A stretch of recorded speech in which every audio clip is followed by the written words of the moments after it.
Hi guys, welcome to chapter 3. We finally get into some earth science with this chapter, and we're going to begin by talking about maps.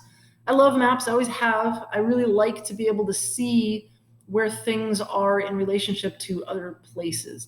The earth is so big that when you're standing somewhere, it's hard to know exactly how far something is and to get the true scale of things. So maps are a simplified image of the Earth's surface, basically. And there's tons of different kinds of maps, and we'll talk about several of them.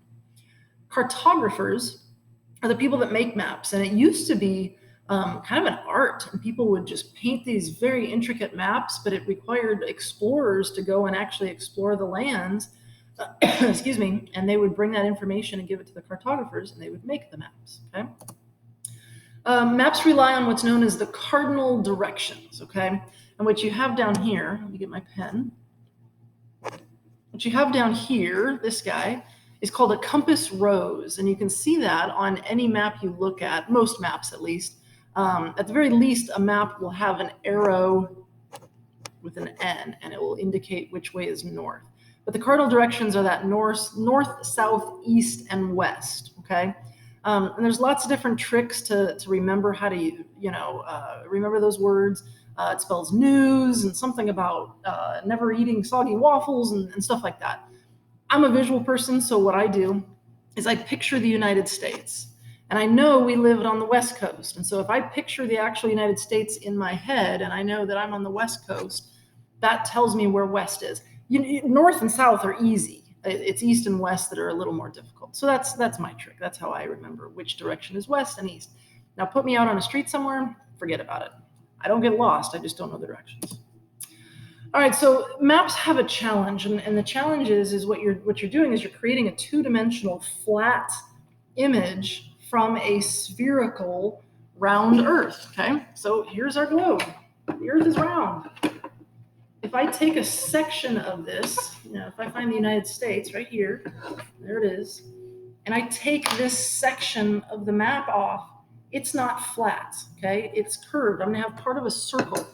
So if you imagine peeling a big chunk of an orange peel off and then trying to make that flat, it doesn't work. You have to kind of break it into pieces. And so there's always some distortion in maps because of that, going from a three-dimensional shape to a two-dimensional shape.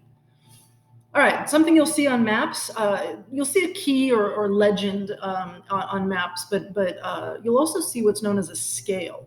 Okay, and the scale is a ratio of a map measurement to a real life measurement. Okay, and so you can see the ratio right here. Okay, we've got a 1 to 63,360 ratio. Okay, that means that a measurement of one of something on the map is one. Where in real life it's 63,360 times bigger in real life. That's what that ratio means. Okay, this is an easier part to look at though. Okay, kind of breaks it down right there. And what that means is that 1 inch on the map.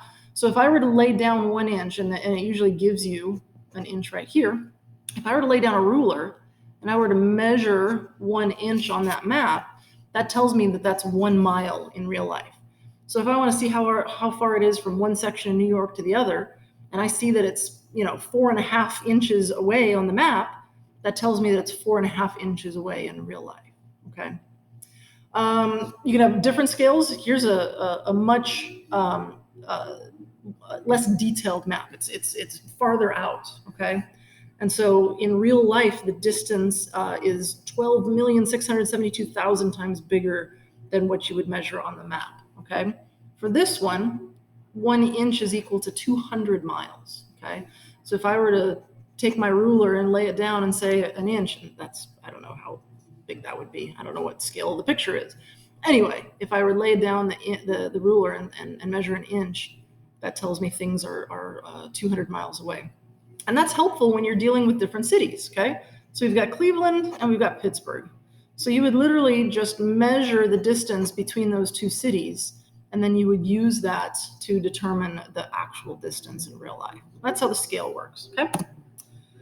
All right, then we got to talk about latitude and longitude. And this gets a little complicated, so we're going to spend quite a bit of time on this, okay?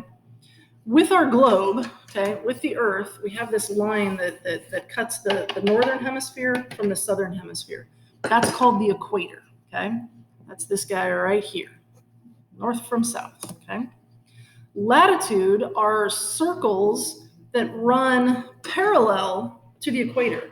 Okay, so if I were to draw another circle all the way around the globe above the equator, those would be the north lines of latitude, and then circles parallel below the equator, those would be south lines of latitude. Okay, so you can see these green lines kind of going around like that.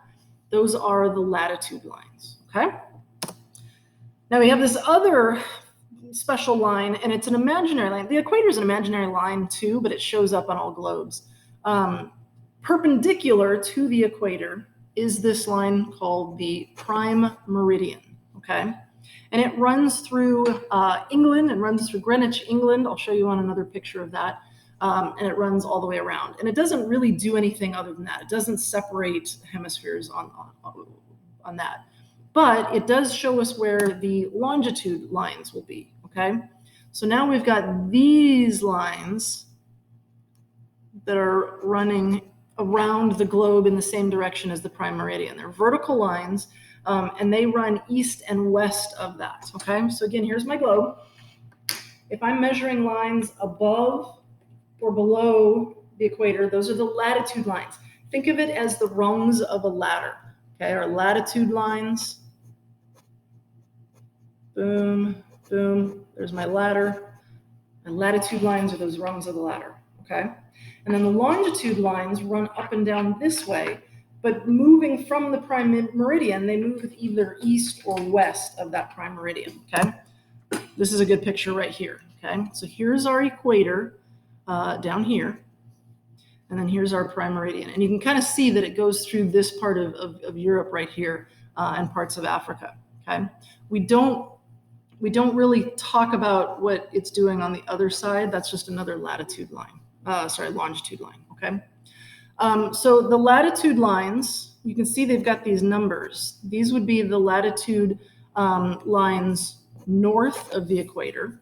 So this one in particular right here would be 30 degrees north of the equator. And I'll show you how to put these all together in just a minute. But then the longitude lines, they're going to go off to the east or west of that prime meridian. Okay, so if we're talking about latitude above the equator, it's north. If it's below the equator, it's south. If we're talking about longitude lines, that way is east, that way is west. And hey, look at all of a sudden we've got those cardinal directions again. It almost looks like one of those compass roses on the globe. Okay, so let's do some problems here. All right. This is, that's me at the Arctic Circle. If we go back a picture, so the Arctic Circle is up about the 66th latitude line, the 66th parallel north, way up north.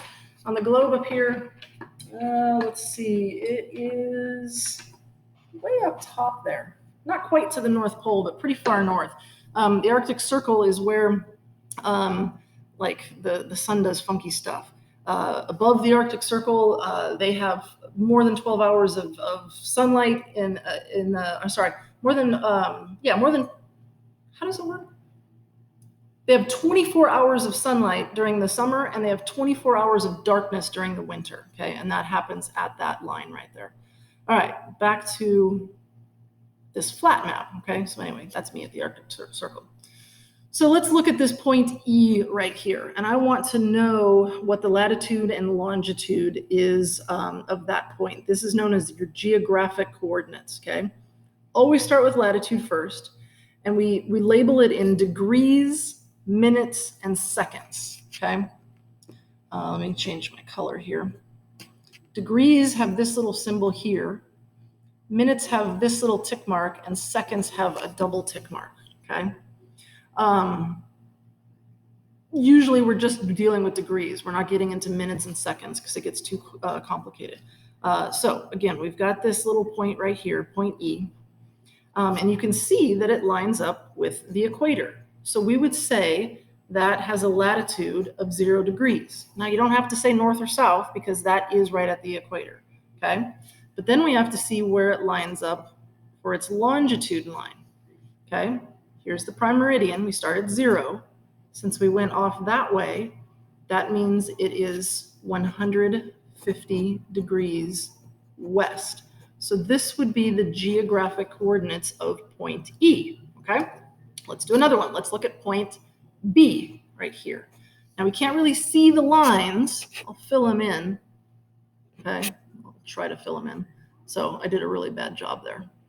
But you can kind of see that it follows that longitude line and that latitude line, okay? So we're looking at this number and this number. Okay, we have to start with latitude.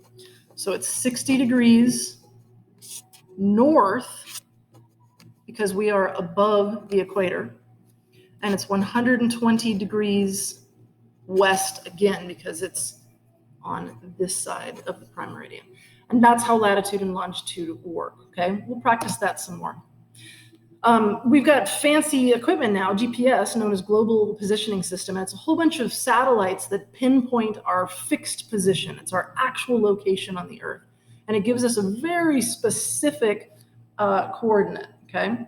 So this right here is my actual location right here in Brea, California, sitting here at Christ Lutheran School.